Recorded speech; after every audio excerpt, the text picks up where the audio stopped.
Gautam Buddha story. क्रोधी व्यक्ति का जीवन बदल देगी गौतम बुद्ध की ये कथा। एक दिन गौतम बुद्ध अपने शिष्यों के साथ एकदम शांत बैठे हुए थे।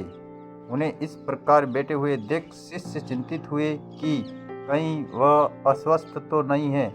एक शिष्य ने उनसे पूछा कि आज वह मौन क्यों बैठे हैं, क्या शिष्यों से कोई गलती हो गई है।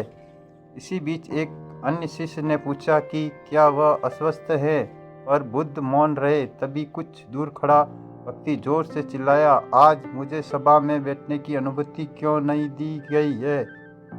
बुद्ध आंखें बंद करके ध्यान मग्न हो गए। वह व्यक्ति फिर से चिल्लाया, मुझे प्रवेश की अनुमति क्यों नहीं मिली। इस बीच एक उदार शिष्य ने उसका पक्ष लेते हुए कहा कि उसे सभा में आने की अनुमति प्रदान की जाए।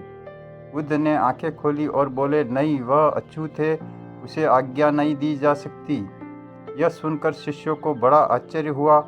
बुद्ध उनके मन का भाव समझ गए और बोले, हाँ, वह अछूत है।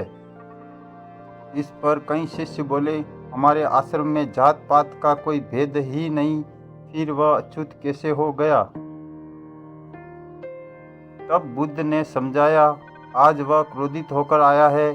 क्रोध से जीवन की एकाग्रता भंग होती है। क्रोधी व्यक्ति प्राय मानसिक हिंसा कर बैठता है, इसलिए जब तक वह क्रोध में रहता है तब तक अछूत होता है। इसलिए उसे कुछ समय एकांत में खड़े रहना चाहिए।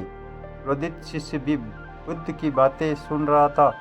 पश्चाताप की अग्नि में तप कर वह समझ चुका था कि अहिंसा ही मनुष्य का महान कर्तव्य व परम धर्म है। वह बुद्ध के चरणों में गिर पड़ा और कभी क्रोध न करने का प्रण लिया। शिक्षा आशय यह है कि क्रोध के कारण व्यक्ति अनर्थ कर बैठता है और पश्चाताप उसे बाद में होता है, इसका कोई लाभ नहीं मिलता। इसलिए हमें क्रोध नहीं करना चाहिए। असल मायने में क्रोधित व्यक्ति अछूत हो जाता है और उसे अकेला छोड़ देना चाहिए। क्रोध करने से तन, मन और धन तीनों की हानि होती है। क्रोध से ज़्यादा हानिकारक कोई और वस्तु नहीं है।